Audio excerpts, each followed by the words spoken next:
1968, George Romero brought us Night of the Living Dead. It became the classic horror film of its time. Not that room! Not that room! Now, George Romero brings us the most intensely shocking motion picture experience for all times. It gets up and kills. The people it kills get up and kill. This situation must be controlled before it's too late. They are multiplying too rapidly. Dawn of the Dead. Meet me on the roof at 9 o'clock. Get out. I don't believe We're it. gonna What? get out in the chopper. We've got to survive. Somebody's got to survive. They kill for one reason. They kill for food. They eat their victims. Imagine, if you will, that something has gone terribly wrong. Shoot it, man. Now, accept the fact that there's no escaping the horrible consequences. George Romero brings back the dead. Night of the Living Dead has ended. Dawn of the Dead is here. We must not be lulled by the concept that these are our family members or our friends. They are not. They will not respond to such emotions. Operator dead. Post abandoned. We may never get out of the room. It's everywhere. What the hell is it? Looks like a shopping center, one of those big indoor malls. What are they doing? Why do they come here? Some kind of instinct, memory, what they used to do. This was an important place in their lives. What is it? We've got a war.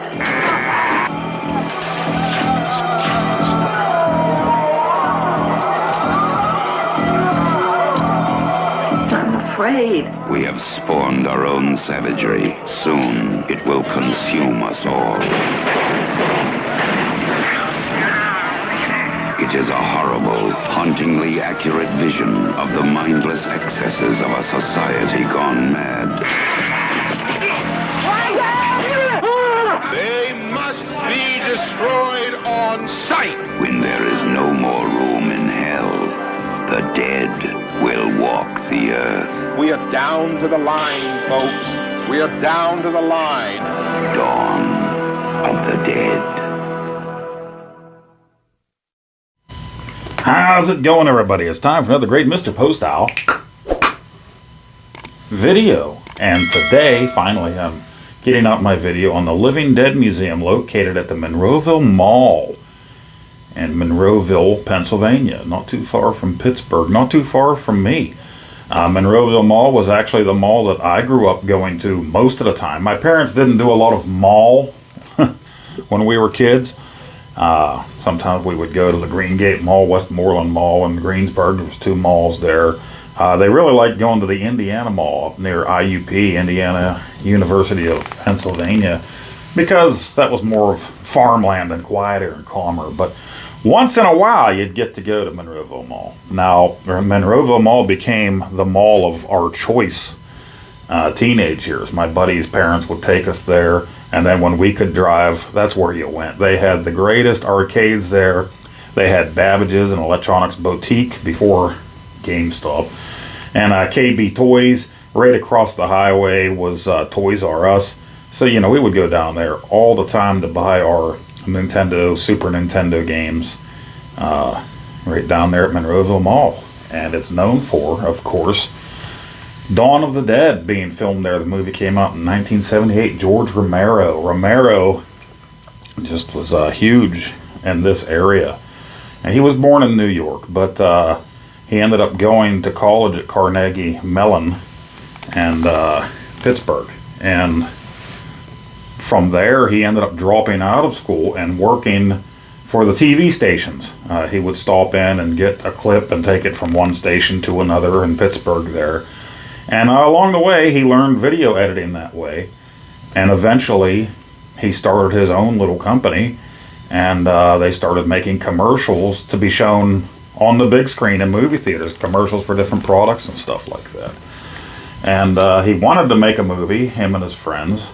And eventually they did. In the late 60s, they made Night of the Living Dead. And really interesting looking up things on him and reading about him.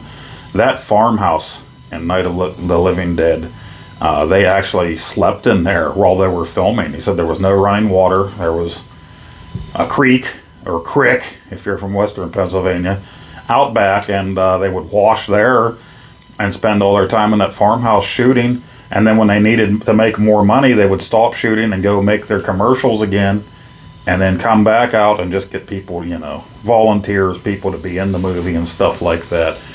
And Night of the Living Dead, by the time I saw it, you know, as a kid, it had been out since, what, the late 60s, 68 or something like that. It was on TV every year by the time I was a kid. My dad always loved to put it on, and it used to just creep me out. Well, I mean, it was cheesy enough by then, you know, late 70s, early 80s. But whenever they would talk about the safe houses, the places to go, they would actually put up little towns' names from my area. So that made it even more real. When you're a little kid, you're seeing this names of these towns that are around you put up there. It's like, are there zombies outside right now? You know, be looking out the window to see if there's some zombies. But zombie films, zombie games, those are my favorite, thanks to Mr. Romero. And Savini, of course, a Pittsburgh native. Savini did all the special effects on a ton of great movies. And he always shows up to Steel City Con in Monroeville. That's at the convention center right across from the mall, 3 times a year. But yeah, Romero made this film, of course, on a tight budget. It didn't really take off or do great here in the States, but a few years later, people in France started watching it, making a big deal about it. And so that kind of made its way over here. And people over here, critics and stuff, started talking about it, and then Night of the Living Dead became a big thing here. And he didn't immediately go into the sequel for that. He did some other movies and stuff here and there. He said he was actually not making much money, and then eventually this came about.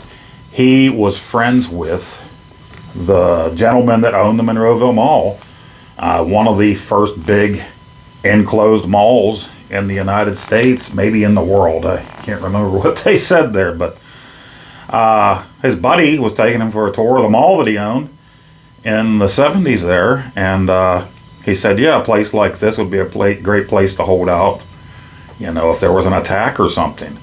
And that got Romero thinking, what about if there was a zombie apocalypse, a zombie attack? And that got everything in motion. And so they made this movie, Dawn of the Dead, in 78. Savini was there doing a lot of the stunts in the movie and the makeup effects, and people just kept volunteering in the area to be zombies. Everybody wanted to be a zombie. So they would wait until the mall would shut down at night, film all night long until morning just before the mall opened, clean up whatever they needed to clean up, and then they would go to bed, you know, go to their hotels and go to bed and do that same thing every night. They said it was very cold when they were filming this movie, so they had that, you know, you had your zombie that was in the swim trunks out there with no shirt on and made his way in and eventually got killed into the fountain there. But really cool, because like I said, we wandered around that mall all the time growing up. So last weekend, I was at the Pittsburgh Gaming Expo at the Monroeville Convention Center, which is right across the road from the Monroeville Mall. And I've known about the Living Dead Museum for a little while, but I never made my way in there. My wife and daughter go to that mall about every weekend. I don't really go there so much anymore. After COVID happened, my favorite retro game store, Cash and Culture, closed down. They were in that mall.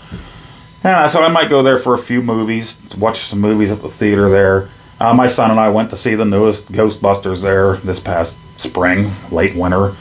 And it was also where my son's Air Force recruiter was. So I was in the mall quite a bit, taking him down for his appointments with the Air Force recruiter and stuff, you know, this past spring.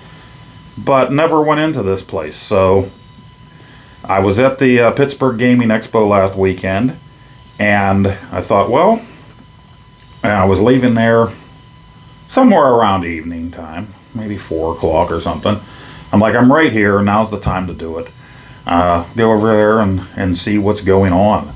So I did, and let's say I had a great time. They have a nice little gift shop there.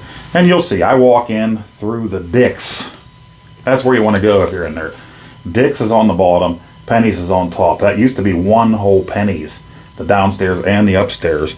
There used to be escalators actually in the Penny's that went from the upstairs to the downstairs. Penny's also had their own elevator back then. But after Penny's was having some problems, they were originally going to totally close down there, but they didn't. They kept the upper half, and Dick's took over the bottom part of that store.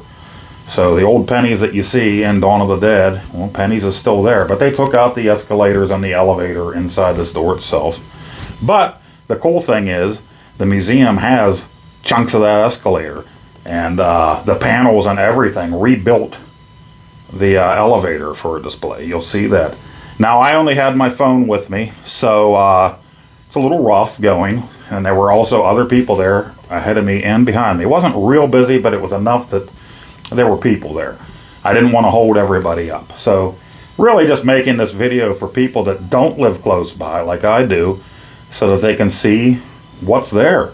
And so I asked the guy when I bought my ticket, I said, is it all right to record?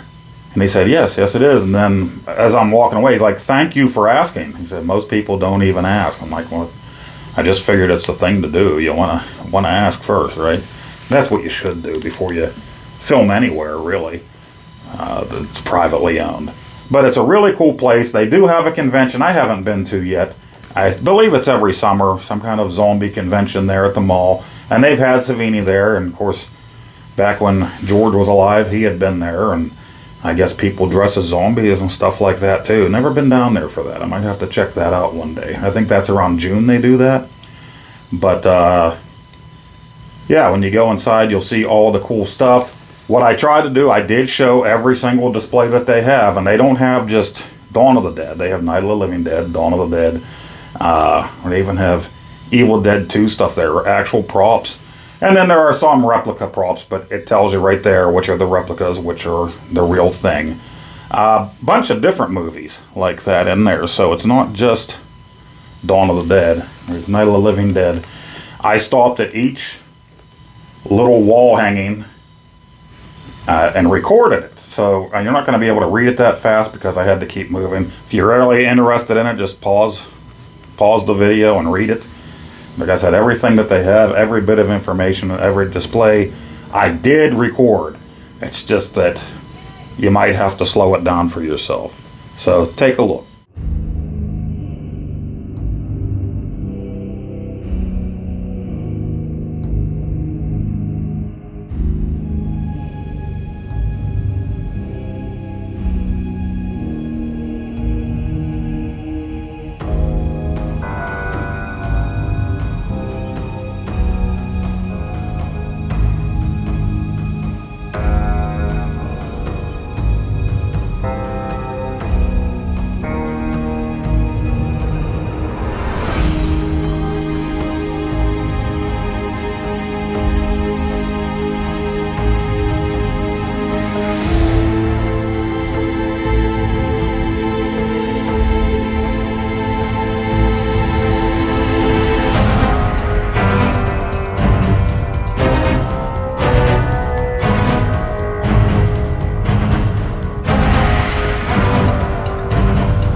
CIA has not produced any public information.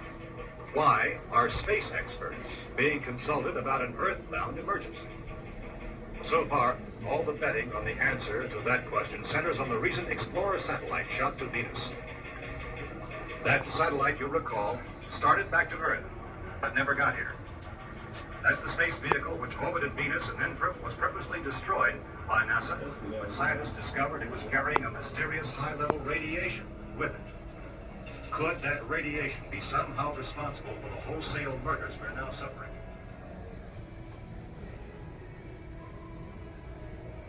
Civil defense officials in Cumberland have told newsmen that murder victims show evidence of having been partially devoured by their murderers.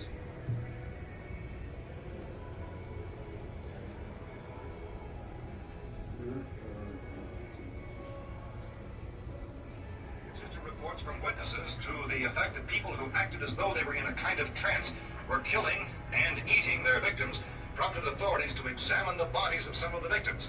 Medical authorities in Cumberland have concluded that in all cases, the killers are eating the flesh of the people they murdered. Repeating this latest bulletin just received moments ago from Cumberland, Maryland, civil defense authorities have told newsmen that murder victims show evidence of having been partially devoured by their murderers. Medical examination of victims' bodies shows conclusively that the killers are eating the flesh of the people they killed. And so this incredible story becomes more ghastly with each report. It's difficult to imagine such a thing actually happening, but these are the reports we have been receiving and passing on to you. Reports which have been verified as completely as is possible in this confused situation. It is happening.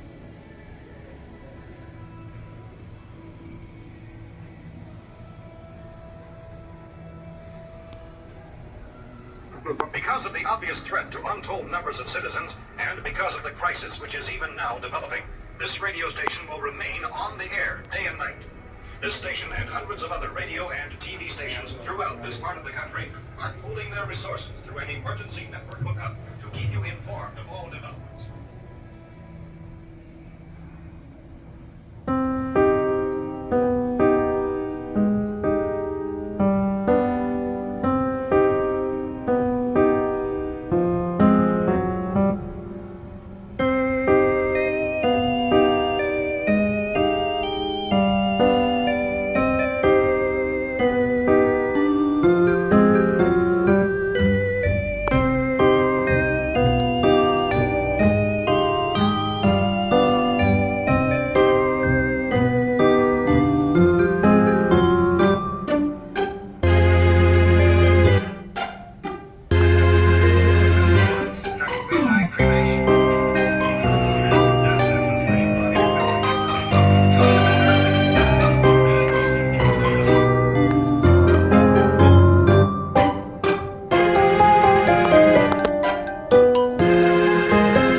So there you have it. That was the Living Dead Museum at Monroeville Mall, Monroeville, Pennsylvania. I hope you enjoyed it. Like I said, I hope you took the time, if you really wanted to read something, to pause it. Hopefully you were able to read it that way. Maybe it was too small. I hope not. But there, like I said, there were people behind me, people in front of me. I didn't want to stop there for 5 hours and guess how long it's going to take somebody to read. And I know it's shaky filming, but it was close quarters. It's just a very small area behind their gift shop, like a hallway to go up and down with the different rooms off to the side. So it was hard to actually stand back and get full shots of everything, but I got what I could. You get the idea. The wall that had the handprints on it, really cool. Romero signed. Those are all signed by different actors or people that worked on his different films that have come down there to visit, and they put their bloody hand marks on the wall and sign it. And the radio there, that was cool too. I know I put music in here just for the heck of it, but that part I left open so that you can hear when you walk in and they have the old radio there. They play the clips from the movie like it's coming from that. I don't think it was really coming from the radio. It might have been, but it was activated when you walked in that room. It was probably the speakers overhead that played it, but it looked cool. So what did you think? Is it someplace you'd like to visit? Well, you saw everything here. It's pretty neat. I suggest you go see it. The props there are really cool that they have from each of those movies. A really cool thing to go and see. I'm glad I finally did it. They have the bust of George Romero down there in the bottom half when you first walk out of Dick's. And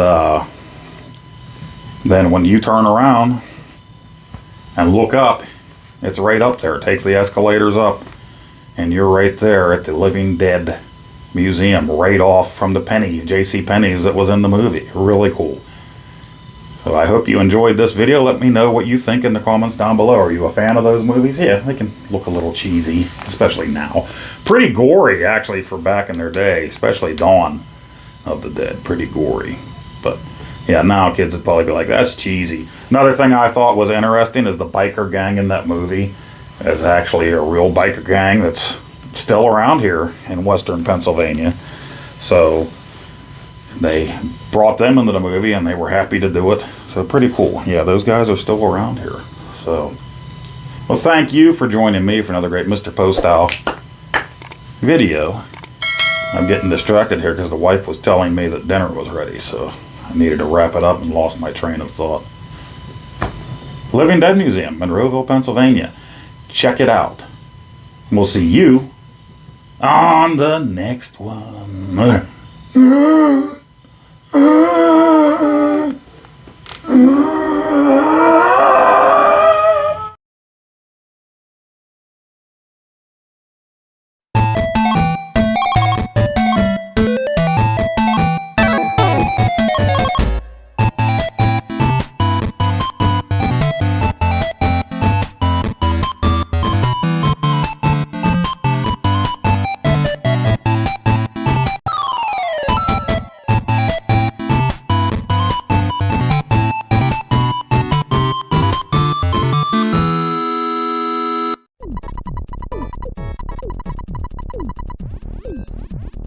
Oh, Nacho. Come here, Nacho.